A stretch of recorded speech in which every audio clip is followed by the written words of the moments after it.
A população de idosos no Brasil, assim como no mundo, está aumentando, graças a melhorias na alimentação e avanços na medicina, entre outras coisas. A expectativa é que nos próximos 21 anos, o país dobre o número de cidadãos com mais de 65 anos.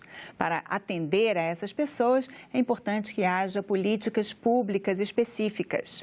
No Cidadania de hoje, nós recebemos Rogério Usson, secretário nacional de Promoção e Defesa dos Direitos da Pessoa Idosa. E aqui ao meu lado, o jornalista Ricardo Westin, da Agência Senado, que escreveu a infomatéria sobre o cuidado com os idosos. Sejam bem-vindos, muito obrigada por vir aqui participar do Cidadania. O Brasil e a população brasileira, nós estamos preparados para esse envelhecimento da população, cada vez mais idosos? Eu que agradeço a oportunidade. E o nosso país, ele tem sido vanguarda em vários caminhos para se atingir o nosso objetivo, né, que é o envelhecimento ativo e saudável. Aí destaca-se o Estatuto do Idoso, que estamos comemorando 15 anos, né, neste ano, que foi, sem dúvida, um marco, né, na conquista e efetivação dos direitos da pessoa idosa no nosso país. Porém, infelizmente, ainda estamos longe, né, da plenitude de tudo aquilo que preconiza o Estatuto do Idoso. Daí a importância de se colocar na pauta, né, na pauta do debate da mídia, do debate político e o debate de toda a sociedade, a causa do idoso, os direitos da pessoa idosa. Secretário, as políticas públicas direcionadas aos idosos tratam de temas como educação, saúde, transporte, assistência social, que são direitos previstos para a população em geral.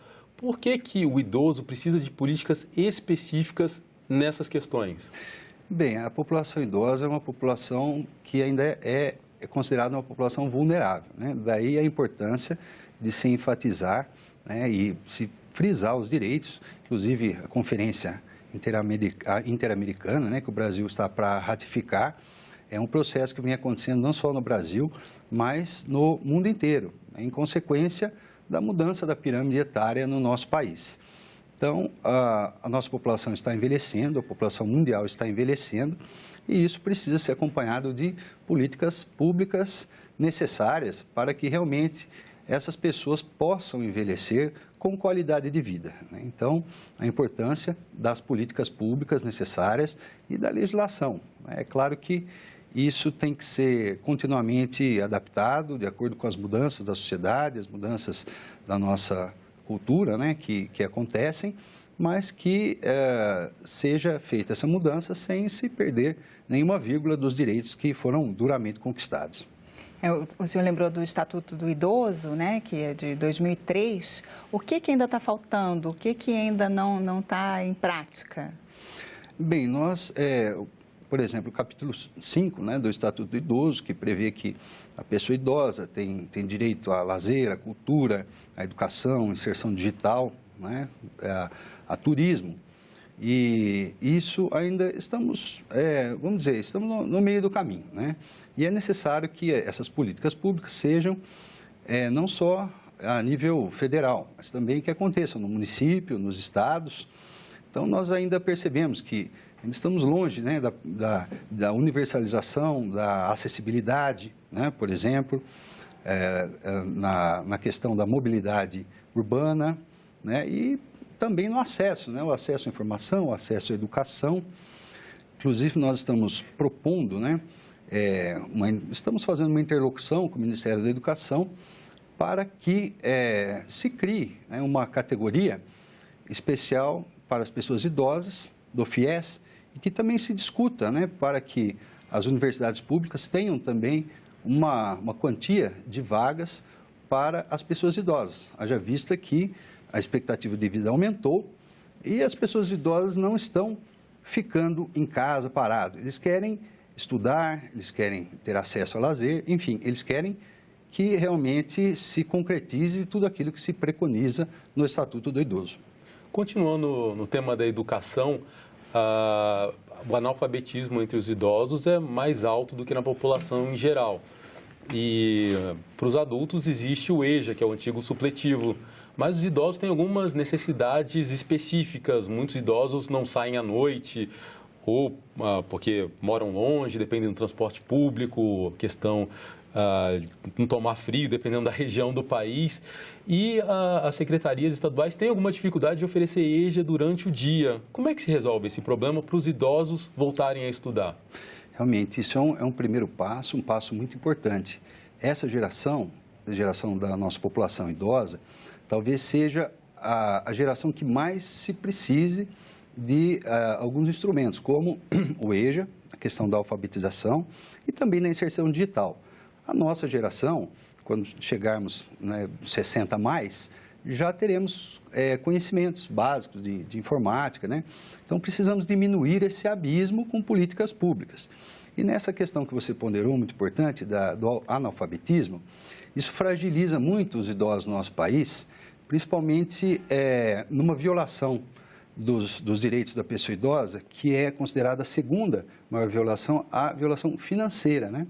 Ainda ontem mesmo eu estava acompanhando uma matéria sobre exatamente isso, né? Que eles são muito suscetíveis a golpes, né? Até mesmo aquele velho golpe do bilhete premiado, que existe bastante, né? Principalmente o foco é a população idosa, e golpes de empresas que embutem seguros, né, na aposentadoria da pessoa idosa. Isso é um número alarmante que acontece, né? Então, pessoas analfabetas, eles têm acesso ao RG dessa pessoa e fraudam, né? Então, isso vem embutido, e esse e outros golpes, que a pessoa fica ainda mais vulnerável quando ela é uma pessoa analfabeta, né? Então, daí a necessidade realmente de se implantar o EJA, né, em todas as cidades, e infelizmente no EJA a gente percebe que inicia com muitas pessoas, mas depois, durante o período, há uma evasão muito grande, né? Então, precisamos identificar os motivos, né, caso a caso, dependendo das localidades, quais são as causas dessa evasão tão grande em relação às pessoas que iniciam o EJA. Mas, sem dúvida, é uma política essencial para a nossa população idosa.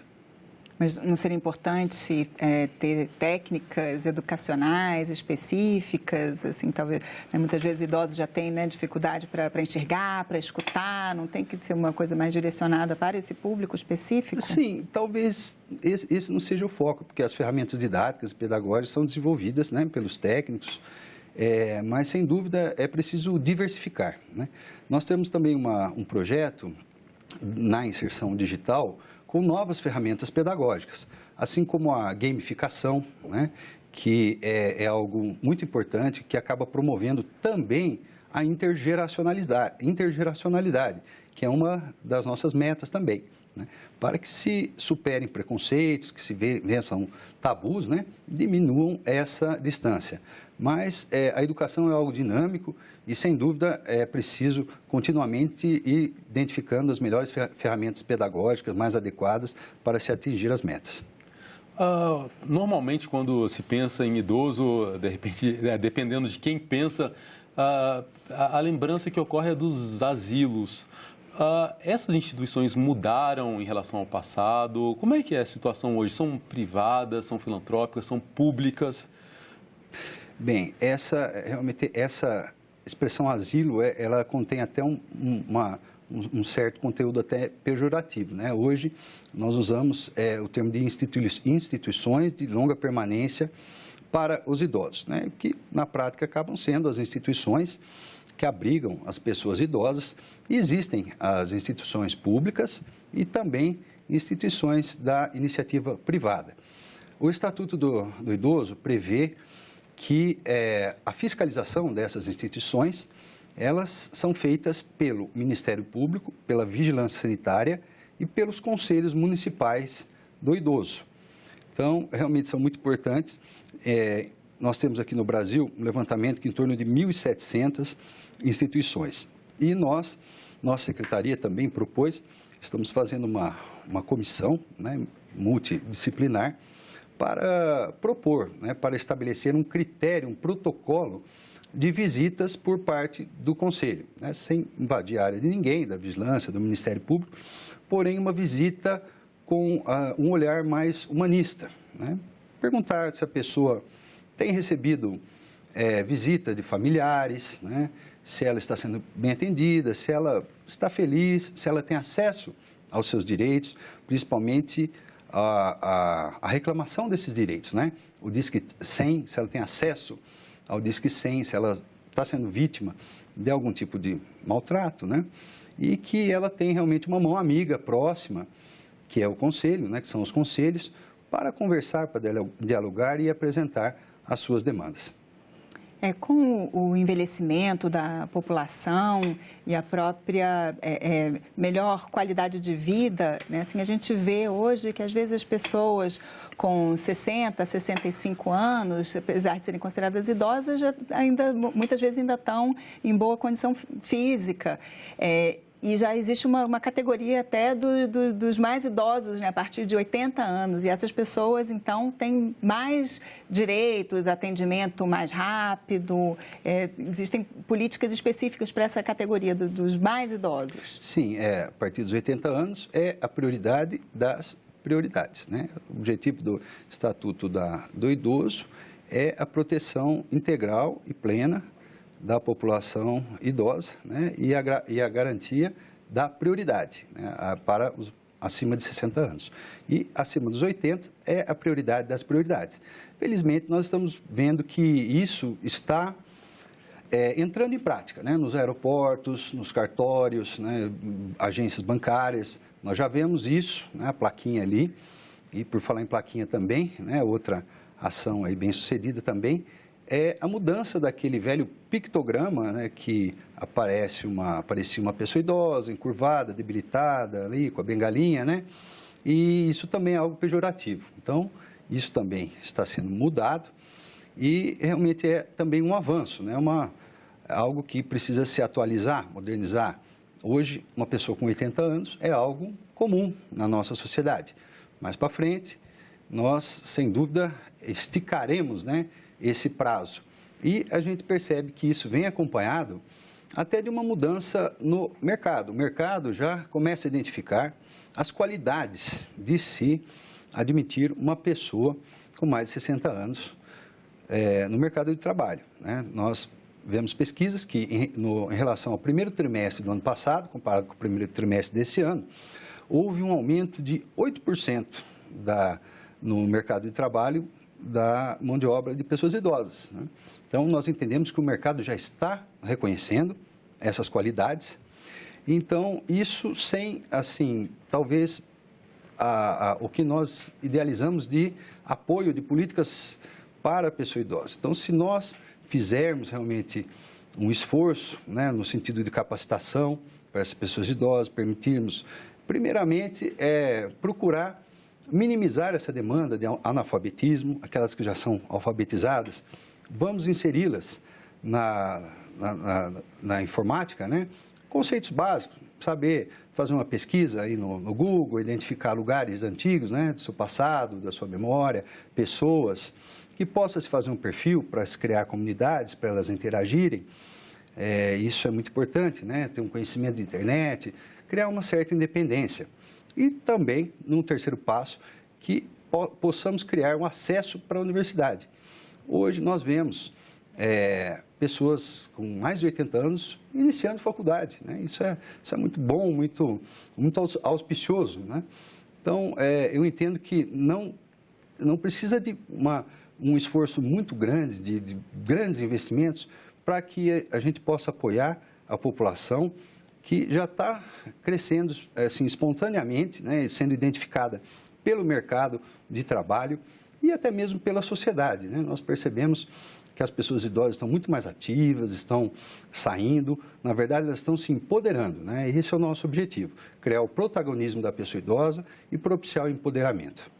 O senhor tinha falado no número Disque 100, a gente está até agora com o número aí na tela para quem precisar ligar. Se o senhor puder explicar quais os casos, quando que isso é importante? Então, isso é um dos canais de denúncia, né? O canal mais importante. Nós acompanhamos aí através do Ministério as denúncias, a partir disso que nós identificamos as estatísticas e procuramos cobrar as providências necessárias, né? Então, daí a importância de toda a sociedade se conscientizar disso e sermos vigilantes. Todos nós temos o dever de sermos vigilantes com aquilo que acontece, não só dentro da nossa família, mas à nossa volta, nossa vizinhança. Se nós soubermos de algum caso de violação dos direitos, nós temos o dever de denunciar, né? A responsabilidade do bem-estar da pessoa idosa, ela cabe ao Estado, mas também ela cabe à sociedade e à família, né? Isso é o que está na lei. Então, muitas vezes a gente cobra muito do Estado ações, mas não olhamos aquilo que nós podemos fazer, né? Então, na questão da criança, talvez seja mais fácil identificar. A criança chega na escola, na creche, com um hematoma, com algum ferimento, a professora, alguém já vai identificar que alguma coisa está ocorrendo, né? A questão contra a violência da mulher também ganhou bastante repercussão na mídia, né? De uma certa forma, muita gente está alerta a esse problema. Agora, na questão da pessoa idosa, isso ocorre meio que na sombra, porque a maior parte, né, o maior índice da violência física contra a pessoa idosa acontece, infelizmente, no próprio ambiente familiar. Então, quem vai denunciar, né? A própria pessoa idosa fica difícil e os próprios agressores que são as pessoas que estão no entorno. Então, aí a importância de toda a sociedade se conscientizar desse problema e, quando houver suspeitas ou alguma confirmação, que se denuncie. E o Disque 100 é um canal aberto para recebermos essas denúncias.